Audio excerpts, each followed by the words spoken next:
And remember, on exam 1 on Tuesday, you're all going to be sitting in the first 10 rows.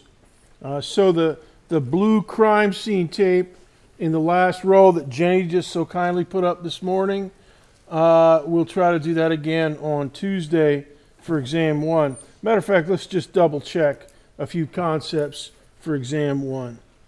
Okay, remember that you have to be ready to work on concepts from all the way from the first day up until today. So January 9th up till today.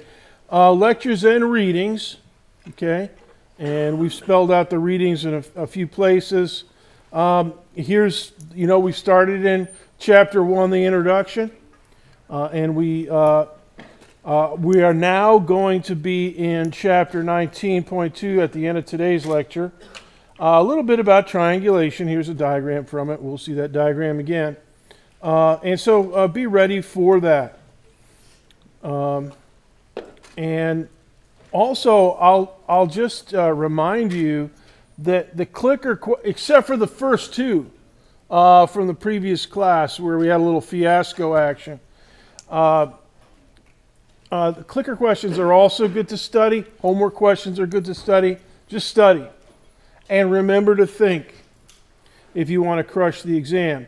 Now, a couple other things I want to remind you procedurally. You may not use a cell phone for any reason. You may not even have it out. It's a good idea to mute your cell phone.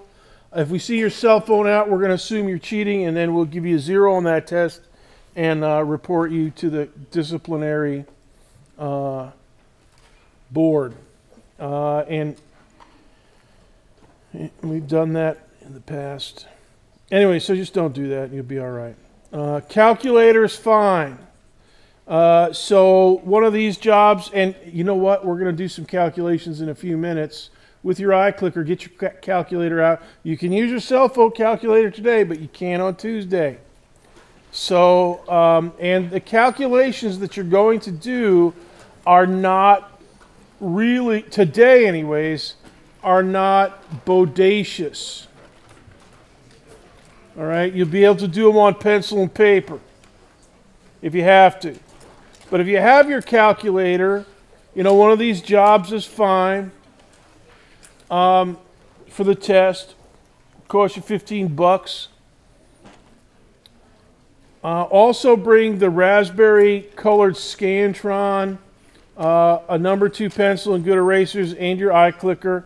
Oh, you know what? I better just tell you. The iClicker is, if you bought it used, or if you bought it new, I don't care how you got it, unless you've had it yourself for a few semesters, take out the El Cheapo batteries that it came with and put in some good quality Duracells or Energizers.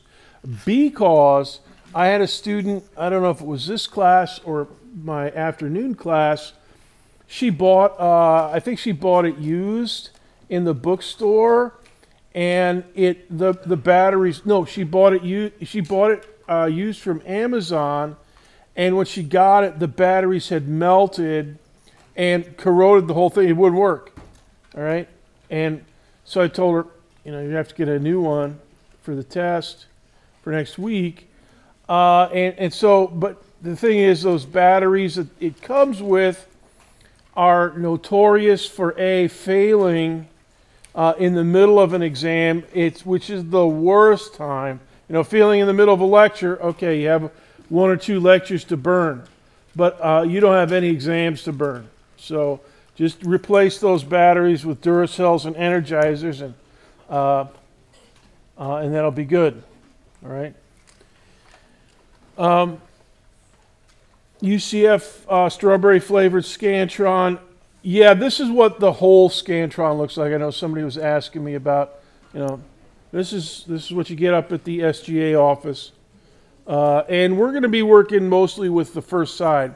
There's 50 on the front, 50 on the back. And by the way, up here, let me get my cursor over here. Here we go. You're going to put your name here you know, the date and all that stuff, what class you're in.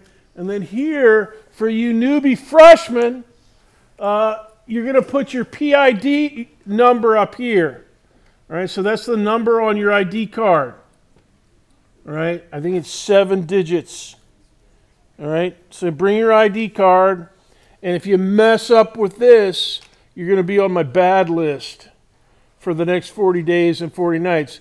Because if you mess up the PID, we have no idea whose test, or the computer has no idea whose test it is. So then what I got to do is go through the big thick pile of scantrons and find your test. I mean, you won't get a grade. Okay, so then I have to find your scantron, and then I have to find your test to see what test form you're using. So just, you know, and try to remember to bubble in your PID accurately. The other thing you're going to do is test form A, B, C, or D. All right, and you'll see that it's the biggest letter on the test. It's on the cover page. You know, you'll have some other information to help, or diagrams on the cover page and stuff. And then, you know, letter A, it's, you know, like about 3 inches tall, A, B, C, or D. You got to bubble that in or you won't get a grade. If you mess up with that, you'll be on my bad list for 40 days and 40 nights, or until I dig out your scantron and get it all squared away. Right? So try not to get on my bad list. I mean, it's not like you're in trouble, but you're still causing me a headache. All right. Question over here. Somebody had yeah. How many questions are going to be on the exam? It's a 50-point test. So the way that it's going to work is there's going to be 40-something scantron dots. So that means most of the front page. Okay. And then there's going to be 2 or 3 iClicker questions, and those will be possibly 2, 3, or even 4 points. Usually a calculation, sometimes a real brain burner multiple choice item. But together the 2 of them add up to 50 points. So figure this first side is going to be mostly filled with dots. All right. Another question.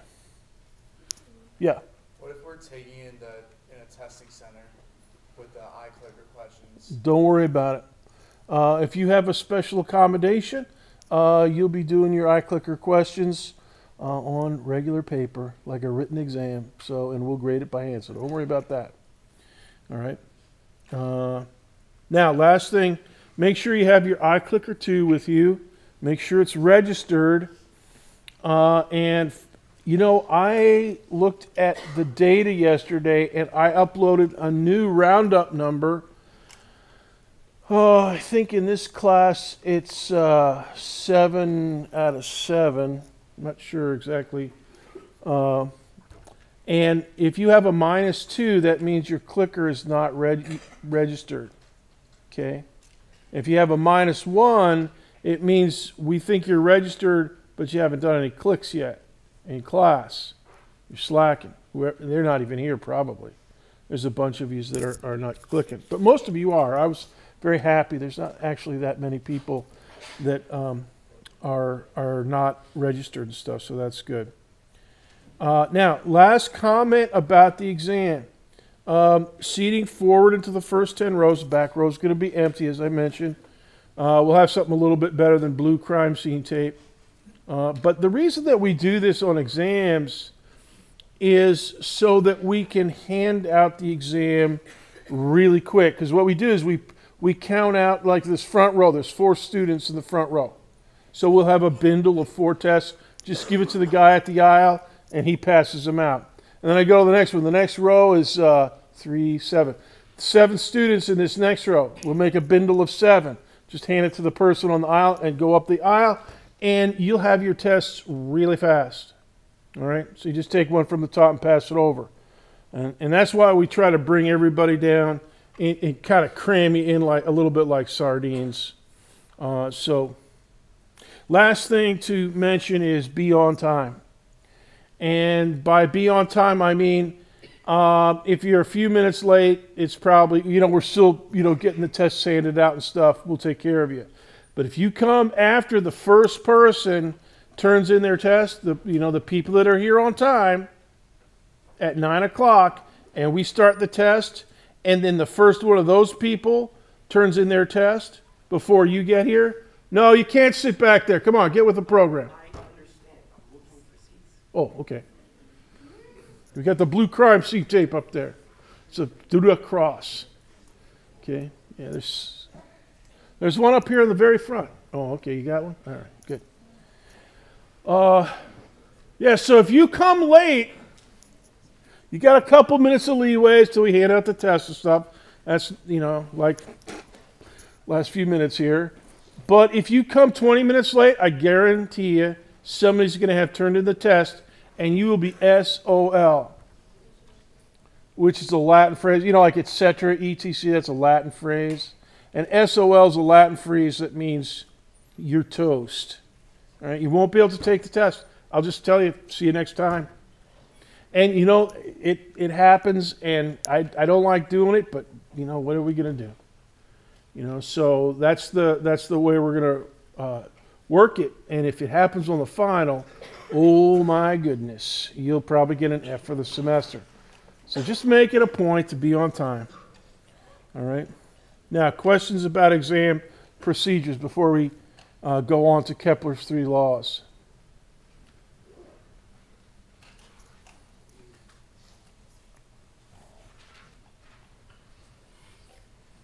And those of you guys with special accommodations, we're going to have that all squared away for you. Don't worry anything. We got a whole pipeline. Everything works good. Got it all worked out. Okay, if there's no questions, let's go back to Kepler's 3 laws. Last time we talked about the 3 laws, which are mostly about ellipses. And so this diagram figures prominently. Kepler's 3rd law says that the planets follow an elliptical orbit. And actually, we actually had a clicker visual IQ test question about a perfect circle and the elliptical orbit of Mars. And a perfect circle is actually a special, unique ellipse, eccentricity 0, but it's actually considered an ellipse. The sun is at one of the focus points of the ellipse, and I've got it diagrammed in here on the left. This is a recycled diagram from last time. The parts of the ellipse we worked, there's a bunch of different geometric parts that, like from the days of the ancient Greeks and stuff like that. But the main ones for us are semi-major axis, semi-minor axis, symbols A and B. The eccentricity, and that's not really a part, it's a property of an ellipse. And then the focus, where the sun is, if it's an Earth orbiting satellite, that's where the center of the Earth would be. And we have plenty of elliptical orbits like that. In fact, I think the shuttle would sometimes have a mild ellipse. Not hugely eccentric, but a lot of the intelligence satellites that we use are highly elliptical orbits, so that they have hang time over the Soviet Union, for instance, and spend a lot of their orbit at apogee or near apogee with the camera pointed down at the Ruskies or wherever they're trying to look. And so every time you see a beautiful picture of the Hubble Space Telescope, they got about 7 of those looking down at the Earth, and have for a long time. You didn't know that, did you? Nobody knows that. Forget I just said that. Actually, it's on you. It's going to be on YouTube. But second law, Kepler's second law. Orbital speed varies with orbital position and distance in such a way that equal times sweep out equal areas. Now here's the image, figure 4 from chapter 3.1. And it's basically that those two kind of yellowy pieces of pie correspond to the same amount of time along the orbit, but the orbit sweeps out a lot of degrees over here for the pi slice marked B. But over here for the pi slice marked A, very few degrees, but it's really long. All right? And those two areas, Kepler figured it out, those two areas are equal. So the pi shapes are different, but the areas are equal. All right, now those are the first two laws. I mentioned Kepler's third law at the end of class. Let's get to it now. Kepler's third law, we're going to really need to think about triangulation with it, parallax, because if we can figure, how many light seconds or if it's a couple galaxies, how many million light years between galaxies that are orbiting, we can actually estimate the mass of the star system or the mass of the galaxies. Now, as I've mentioned before, this particular galactic black hole, SGR A star, which is at the center of our Milky Way galaxy, this is one of our quarry. We're hunting for this baby all semester long. And right up here in this diagram, from the first guys that actually timed the orbit of this star, S2, down here, this is where the black hole's right here, down here where this plus sign is. And this ellipse is the star that's orbiting it. And if you look at it, yeah, Kepler's third law is all over this. I mean, you got period, inclination, eccentricity, semi-major axis. All right? And the semi-major axis in this diagram is measured in arc seconds, 0.119 arc seconds. And we talked about arc seconds last time. All right, now, Kepler's third law, as I mentioned last time, is the best of the three. It's the most important of the three and the most useful. Although, maybe some guys would argue with that, but in my opinion, it's the one that we use out the wazoo because it allows us to figure out the mass of some star that's, hopeless millions of miles away, light years away. We can still figure out how many kilograms of mass. So here it is. Planets orbit the sun obeying the precise mathematical relationship p squared equals a to the third.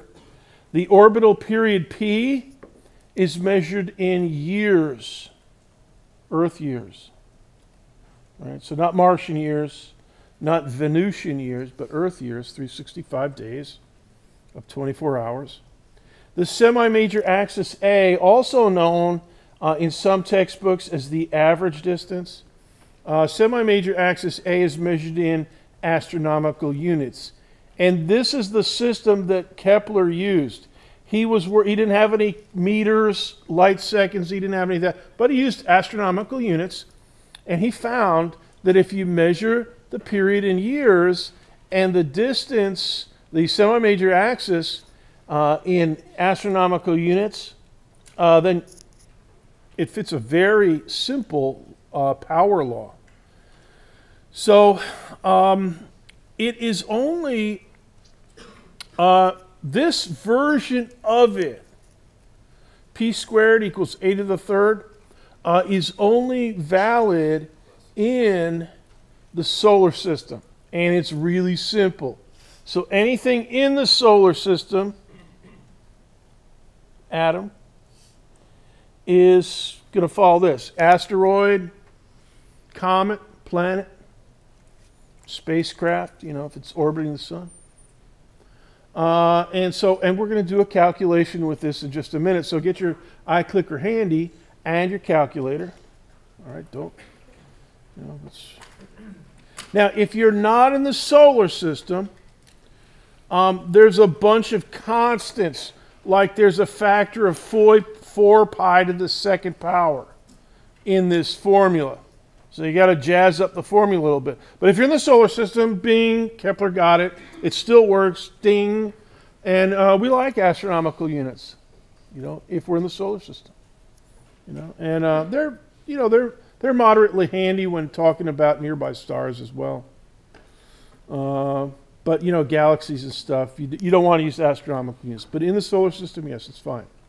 Now, here's a speed chart. You know, Sir Isaac Newton, when he figured out the law of universal gravitation in chapter 3.3, which we'll talk about in just a minute, he figured out, you know, all the dynamics of this. So he figured out, you know, what the force was doing, you know, how many units of pull force in gravitation between the moon and the earth, for instance, how fast things were going, miles per hour, meters per second. He figured all that stuff out. Now, this is a diagram that shows on the vertical axis. Now, look at this orbital speed. This is average orbital speed, all right? Kilometers per second. So Mercury is up here. Whoa, it's up in the 40s, all right? And NASA tells us that the average orbital speed of Mercury, you might want to write this down, 47.4 kilometers per second. All right, now a kilometer is the distance from here to you know, somewhere out past the library. All right, that'd be a kilometer. You know, like from here maybe out to the you know, the light out at University in Alafaya, maybe. You know, that's about maybe the distance of a kilometer per second, and for Mercury, 47.4. Down here, Jupiter and Saturn, they're down there in the tens. So let's see, I made a note of it here. Jupiter is 13.1 kilometers per second, so much slower. Still pretty fast, though. I mean, that's, you know, it's really motating. And Saturn is 9.7 kilometers per second. So they're down here at the outer part. And then Mars, Earth, and Venus are up in here, kind of in between those two groups. All right, and so when you think about Kepler's law, it's really about the semi-major axis, the dimension of the orbit, and how fast you're going around it. I mean, it's encoded as the period, but the period tells you how long it takes to make one lap. You know what else tells you that? The speed. You know, if you know how big the lap is, how big the orbit is, then you can figure out, and you know the speed, you can figure out how long it takes, the period. So, now, for comparison, here's our fastest known aircraft outside of Area 51, you know, where they have the space aliens and all that stuff, supposedly. But the SR-71 Blackbird, which I saw one time at high altitude, at night. I was out watching meteor showers. So it was after midnight, and I saw this red kind of V-shaped thing going across the sky from the northwest all the way to the southeast, and it was just a dull red, and I thought, oh, that's a V-shaped squadron of geese up there, and because it was about 4 in the morning, the sun was going to come up in a few hours, and I thought, oh, they're up there so high, they're already catching the rays of the sun, but it wasn't that close to dawn. And then a little bit later, I was still watching, you know, and watching the meteor shower come in and stuff like that, and which was cool. And then I saw it come back to the opposite direction, from southeast to northwest. I thought, whoa, those geese changed their mind.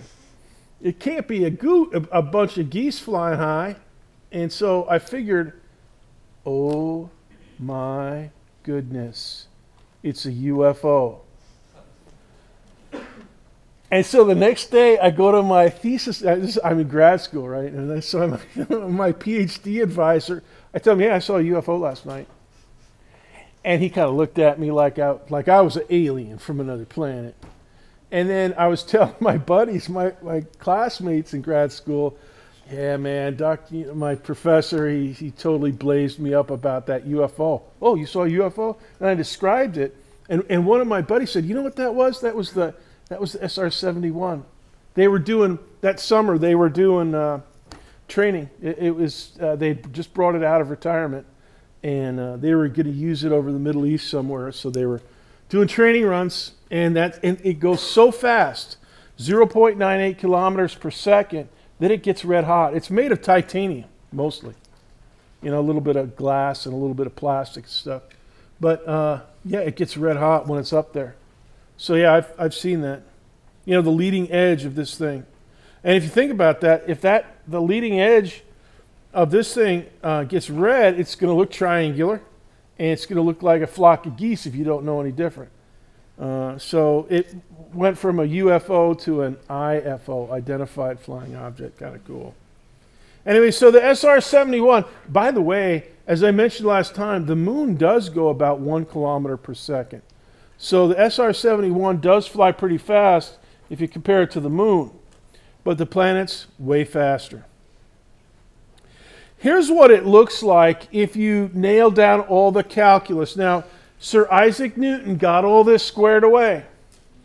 And go ahead and jot this down. Now, we're not going to do any calculations with this form, but I want you to know what astronomers use in their computer program. It's not that bodacious, but this is the formula that we use to figure out mass 1 and mass 2 in any kind of a binary star system, and even black holes. If we can see something orbiting a black hole, like that diagram we just looked at, yeah, we can get the mass of the object and the mass of the number 2 object, the black hole. So we love this thing, okay?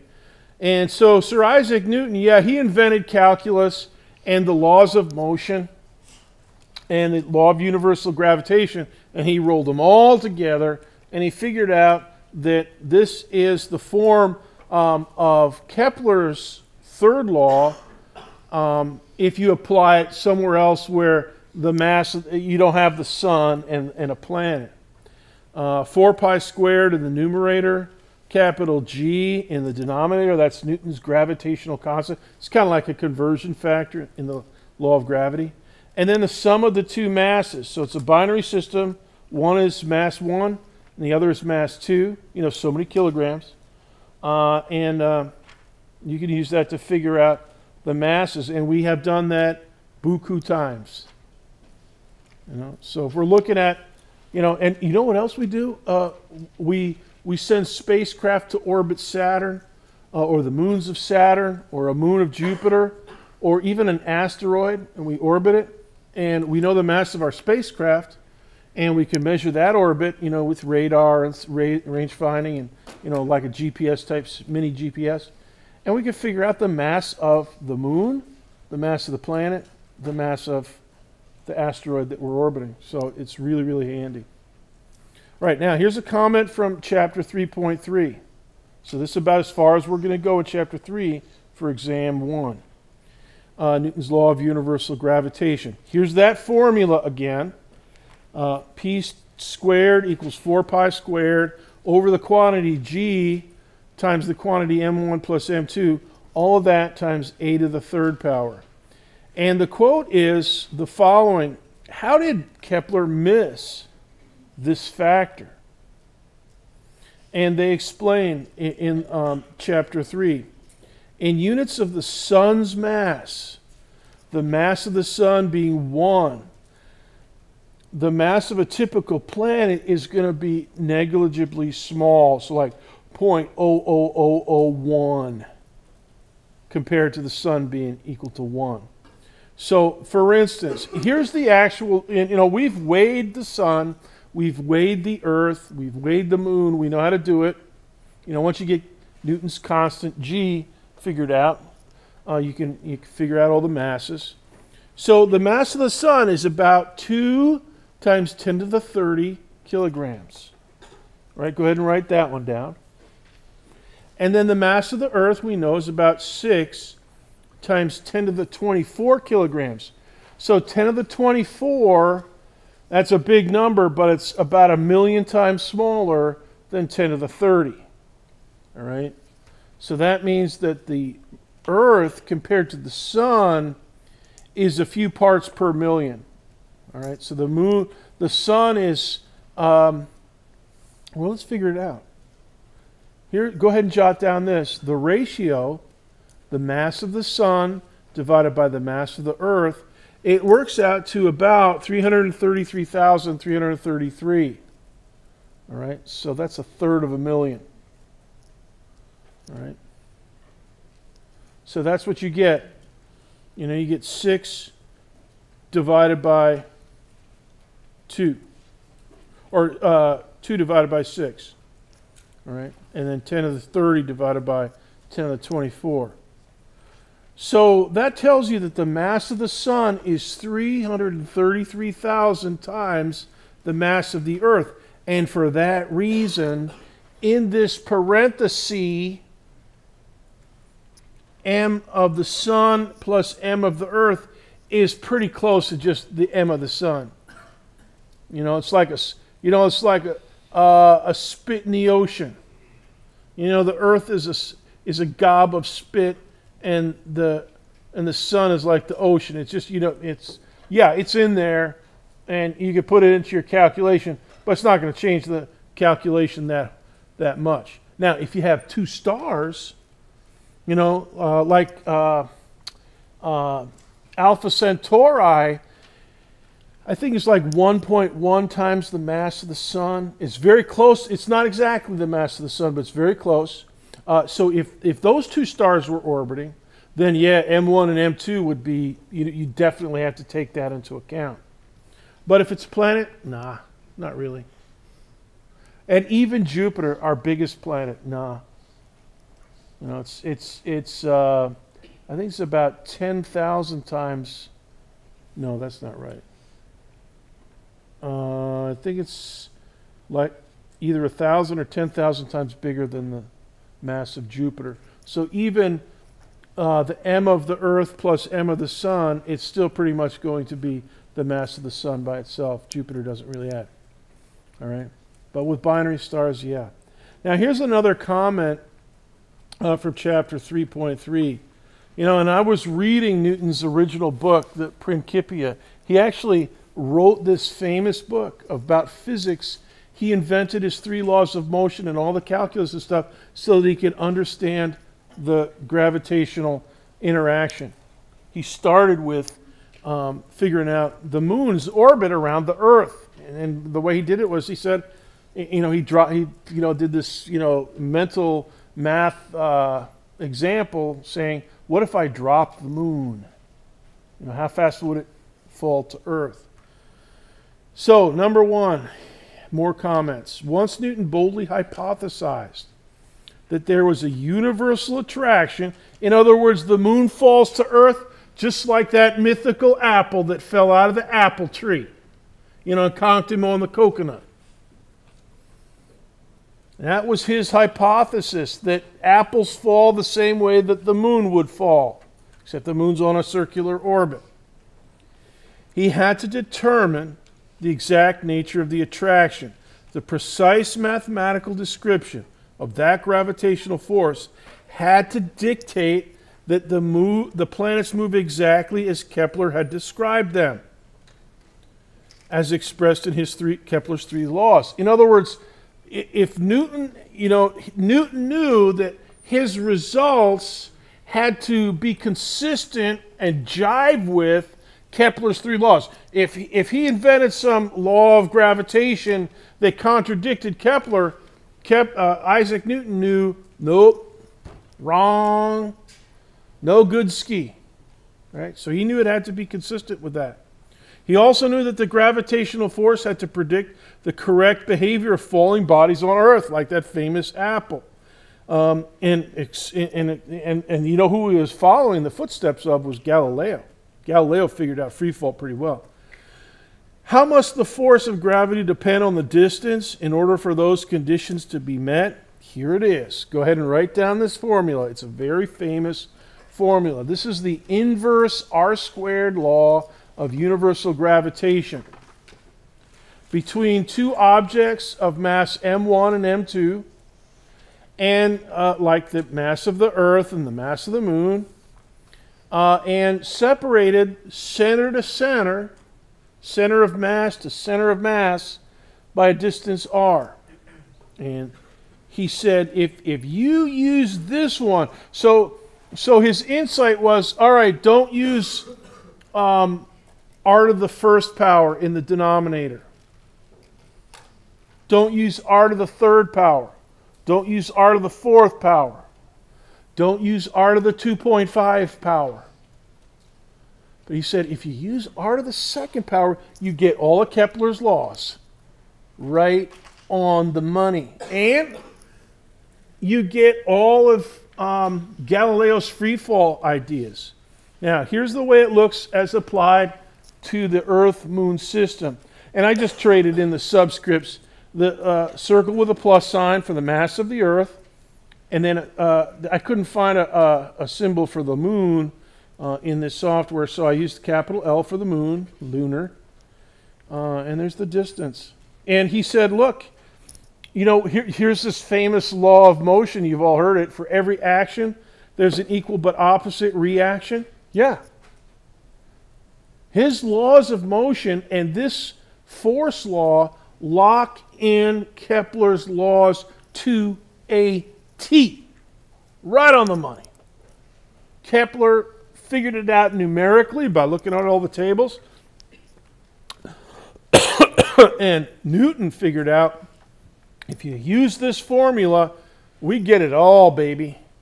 So with such a force law and the laws of motion, Newton was able to show mathematically that the only orbits permitted were exactly those described by Kepler's laws. In other words, the ellipse with the sun at one focus. You know, Newton said, Kepler, by Jove, my old chap, I think you've got it. All right? Second law, equal areas. This is tough. You got to know some calculus out the water. So don't worry about the calculus part of this. But Newton, you know, he sorted it out calculus-wise. Third law, yeah. That's where, so Newton applied his laws of motion, and that's where these other factors came in, because he didn't just restrict himself to Earth and Sun and the planets. So his reformulation of Kepler's third law is one of the most powerful concepts in astronomy, and we use it all the time.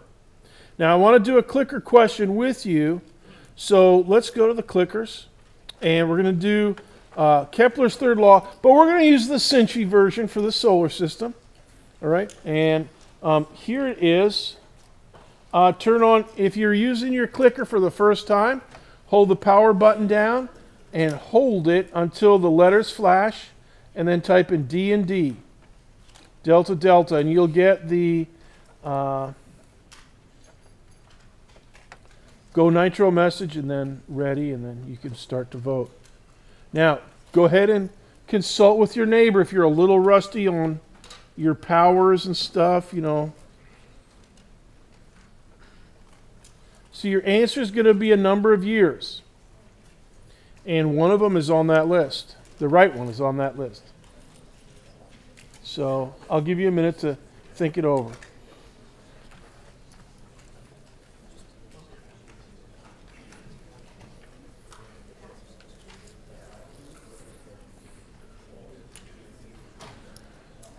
Thanks for bringing that blue masking tape. It's a good idea. You know what else I want to do? I want to find a way to hang a pendulum and just measure the period of a pendulum for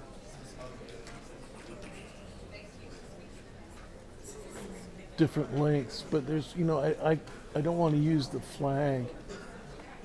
You know, I could string something from that, but that would be disrespectful. So, you know, I might be able to use that thing. Yeah, you could like extend the pole off. Yeah, but the thing is, I don't want to bring a pole. I want to just bring a weight on the end of a string. Mm-hmm. So, but if I tip that thing so that the marker board is like this, and then just tape it to the edge of the marker board, that might work. We'll have to see if that thing actually moves. All right.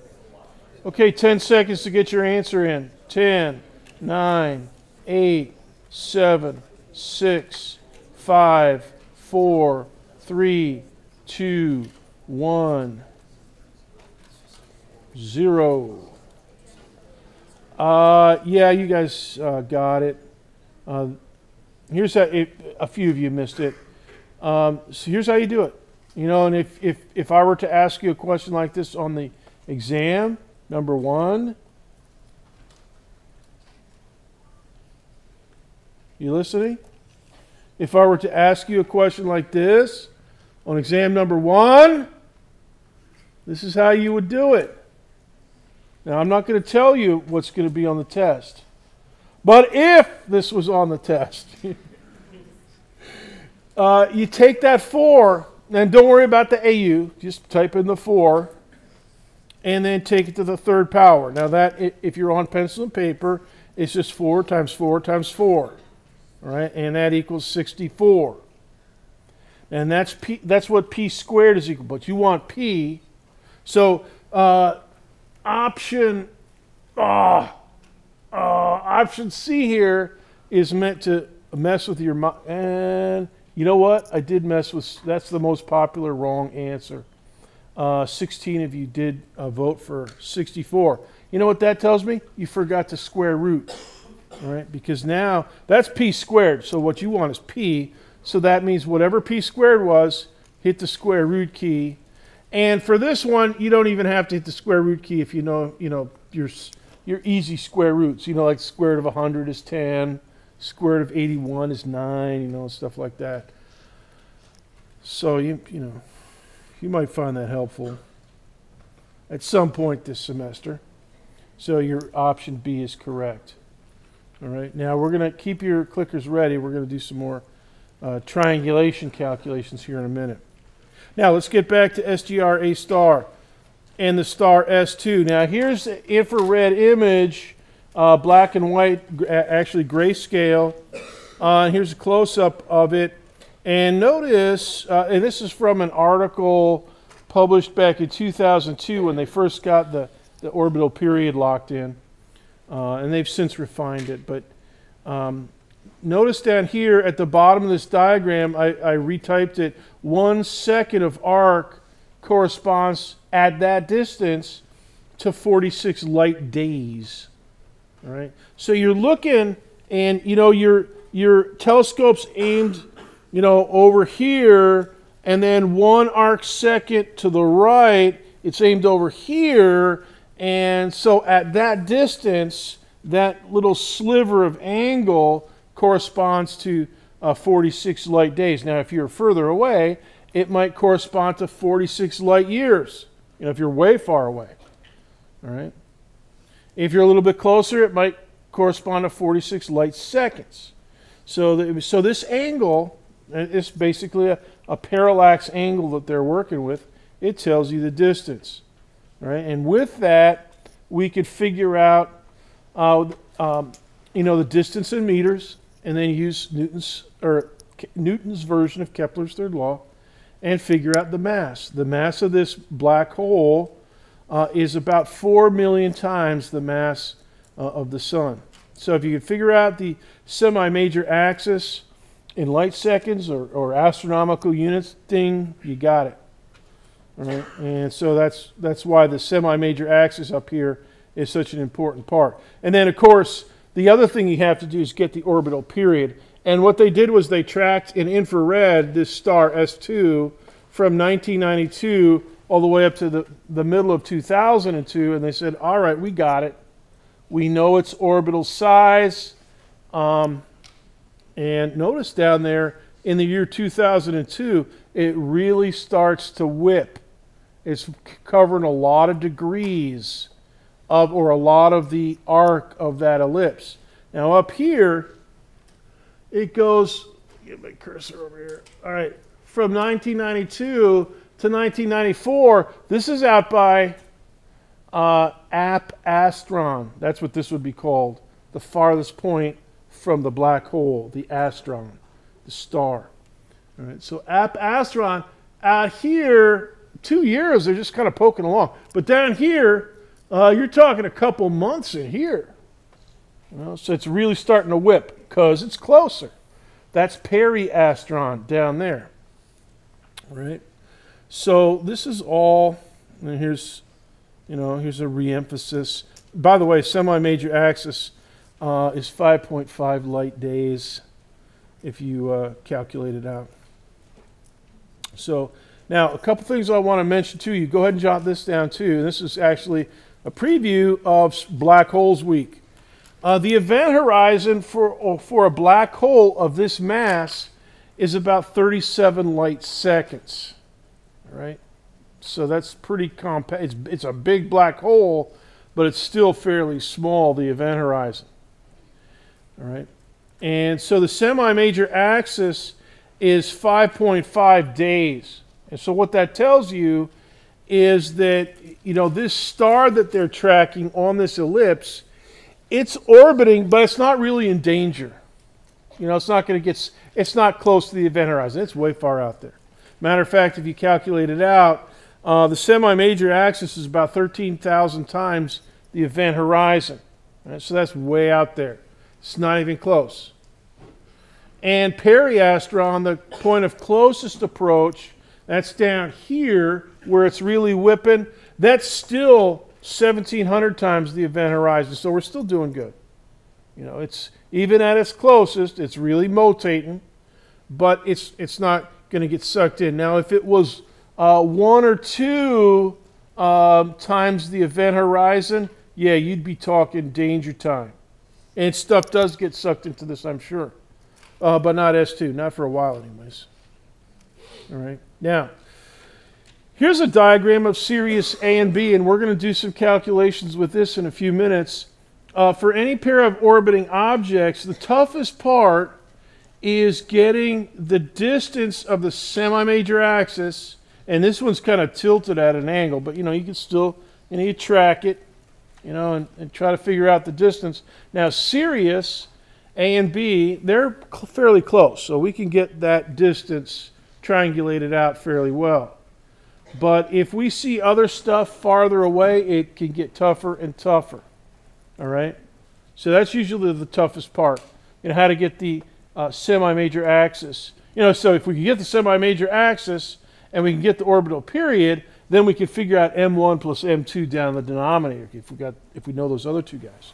So that's usually the toughest part. This part up here, the orbital period is a little bit easier. If we could see the stars, and with a good telescope, you can resolve the difference between Sirius A and B. You can't with your naked eye, but with a good telescope, yes, you can. All right. Now, as I mentioned, getting the semi-major axis A is tough, and it's basically because of trig. All right. And because you're talking things at astronomical distances. So the difference in position or parallax is very tough to do. But we're going to talk about that now. So this is section 19.2. And just to make sure, you skim through or read 19.1, which is all about meters and light years and stuff like that. In general, if you have a right triangle, and if you can measure one acute angle and one side of it, either the hypotenuse or one of the two perpendicular sides, then using trig formulas and stuff, or trig tables, you can get the lengths of the other sides. All right? So that's called the process of triangulation. All right? So you measure a baseline, like A, the perpendicular segment A, the leg A, and then you measure the angle. This little sharp acute angle over here. You get that, and you get A, you can figure out everything else if you know a little bit of trig. All right, now here's a picture. And this is like an old-timey surveyor. All right, so like in the days of Abraham Lincoln, when he was a young man, he was a surveyor. He had to do triangulation like this. He had to know his trig tables and stuff. And right now, we don't have to do this to get a distance.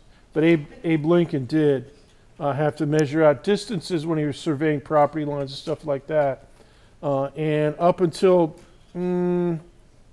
I guess until about the 1950s and 60s, when they started using lasers and stuff, they had to use this, really good protractor.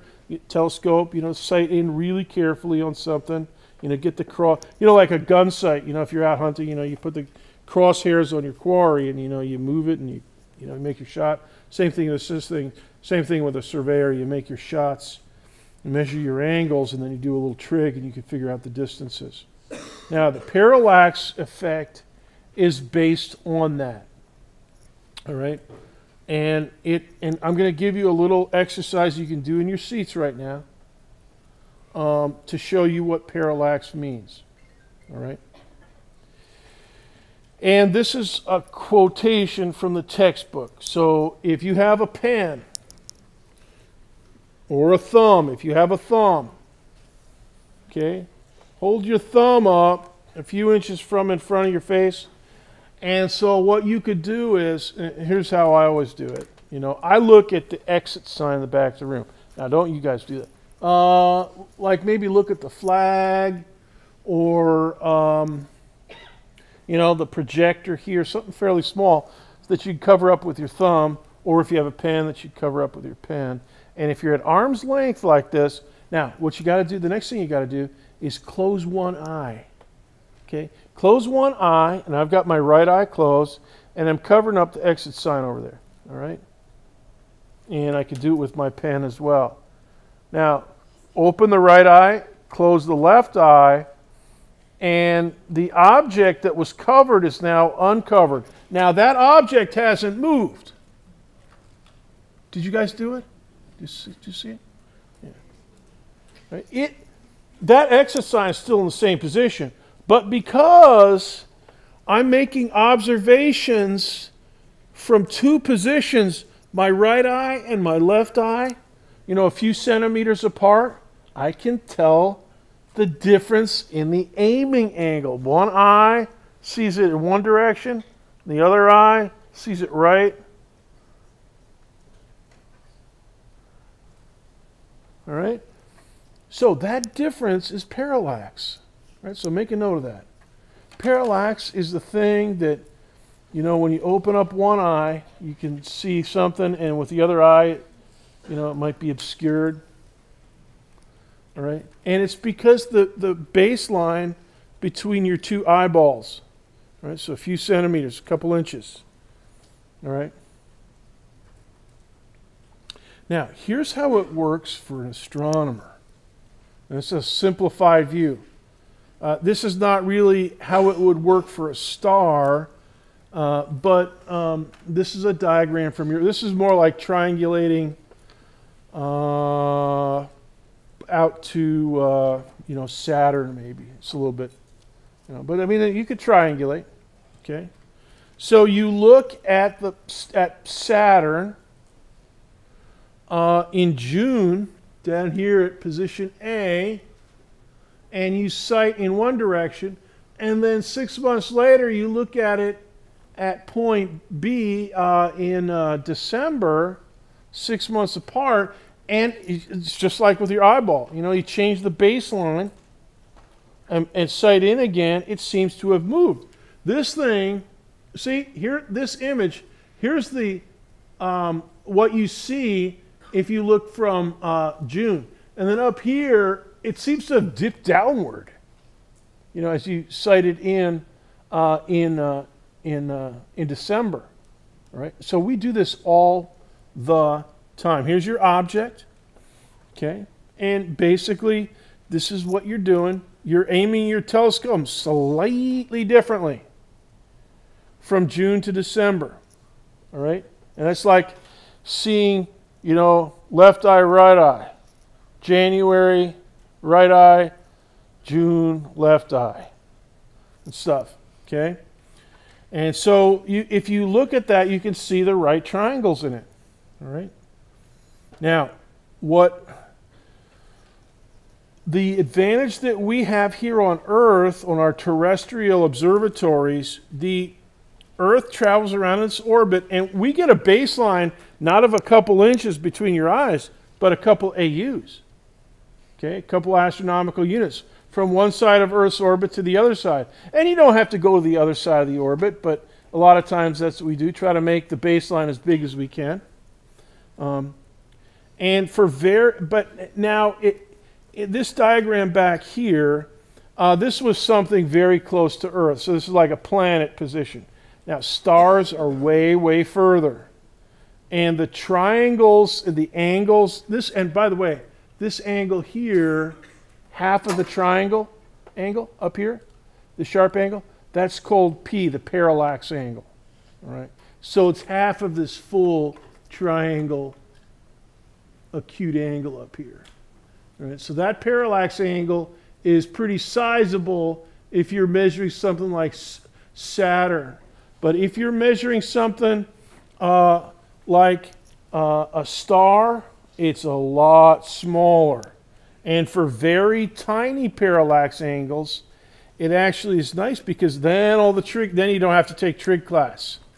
The trig formulas boil down to something very, very simple. Measure that parallax angle in arc seconds. All right? And it's going to be pretty small. And you know the arc seconds for that one dimension that we saw for SGRA star was 0.119 arc seconds. Right? So you measure the arc seconds, and then you go 1 over that. Okay? 1 over the arc P is a number, and it gives you the distance in a new distance unit that astronomers frequently use called the parsec. That's short for parallax second. All right? So, for instance, if your parallax angle is 0.10 seconds of arc, all right? That's good. 0.10 seconds of arc. Then your distance is 10 parsecs, 10 PC. And here it is. 1 over 0.1 arc seconds. And 1 over 0.1 is 10, exactly. All right, and we can see stuff, we can see stuff way further out than that, but 10 parsecs, and a parsec is about 206,265 AUs. But it's a little bit better conversion into light years. It's about 3.26 light years. All right? So 1 parsec is 3.26 light years. 10 parsecs, like we have here, 32.6 light years. All right, so make a note of that. 1 parsec, 1 PC equals 3.26 LYs, light years. All right? And I'll have that on the cover page so you don't have to memorize it, but you may as well get used to thinking with it. Now, I want to do a calculation with you. Numerical question, please. Hit the refresh key on your calculator because you're going to type in a number and then hit the send key. So hit the refresh key and let's just do a calculation. All right, parallax angle for Sirius A and Sirius B. Now this one you're going to have to either do it longhand if you don't have your calculator or use your calculator. Here's the formula. Okay, distance in parsecs. So type in yours to the nearest 0.1 parsecs. So if your answer is 4.587 parsecs, don't type in the PC, just type in the number, 4.6, and then hit the send key.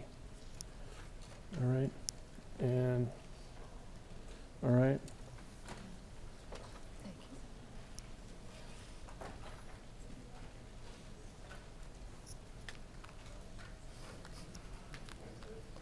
So, oh boy, I lectured the whole lecture without the microphone on. All right, it's all right. When this is done, let's see, look at that. Give this one a, go ahead and look through 2.6 plus or minus a couple hundredths. Be careful with the decimal point. I see some people with some errant decimal points. Not that one though. That's too big. Try to round off carefully. Most of you are doing it good.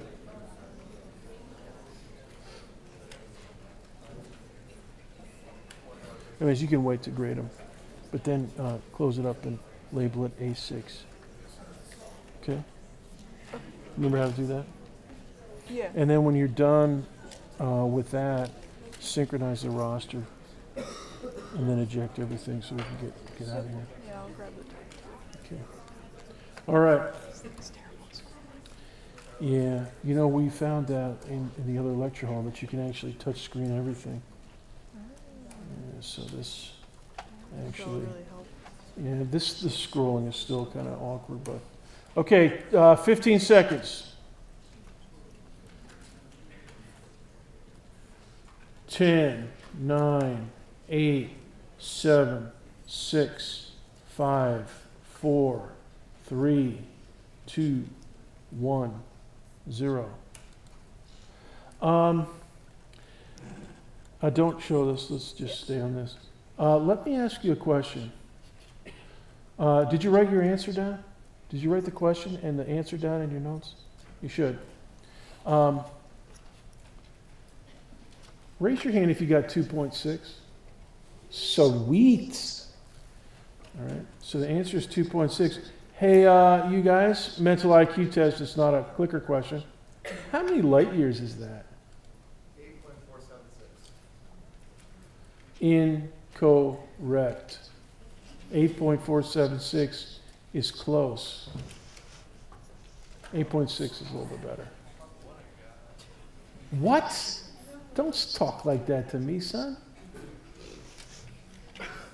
Gee. Yeah. Yeah, so 8.6, you know, to the nearest, yeah, to the nearest tenth, yeah. So, all right. Now, let's close. We're going to dismiss in a few minutes. Let's review the ideas for exam 1. Now, we've covered all the topics. What about the observatory? Oh, observatory, very good. You know, this is good. Thank you for reminding me.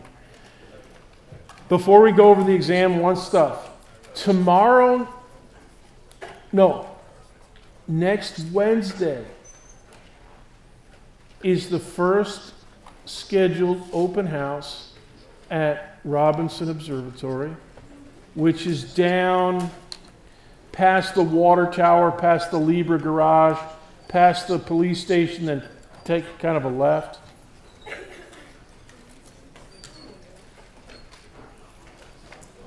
If the sky is clear, they will hold the open house. It's run by UCF students, the UCF Astronomical Society. If you go, you fill out the observation sheet. You hand it to the people at the observatory. You don't bring it to me. You give it to them. And you're going to look at star clusters, you know, Saturn maybe, Jupiter, Mars. You look at various stuff, you'll record it on your handout, and then you'll turn that in. And if you turn it into them, and I get it back, you'll get 8 bonus points for your semester grade. Also, now this is dependent on the weather. And hopefully by Tuesday next week, we'll know if the weather's going to hold. If it's good, then you can go. If it's not, there will be other opportunities, hopefully, depending on the weather. And if the weather holds for all the opportunities, you can go to all of them. And every time you go, you can get 8 bonus points. All right? Now, question. 8. Yeah. Ocho. All right, now let's go back over this for exam number 1. From January 9th all the way up to today, readings and lecture, so study everything. You may not use the cell phone for any reason. You may use a regular calculator, even a fancy graphing calculator is all right. I mean, it's like overkill, but good pencil, good eraser, bring your iClicker, raspberry colored Scantron, which looks like this. Make sure your iClicker 2 is registered. If you haven't already, and I know there's a few of you that are clicking but don't have a registration yet. Okay, you have to get registered in Web Courses, not in iClicker.com. Also, seating forward. Now, Jen's removing the blue crime scene tape, but we're going to have that up for the next exam.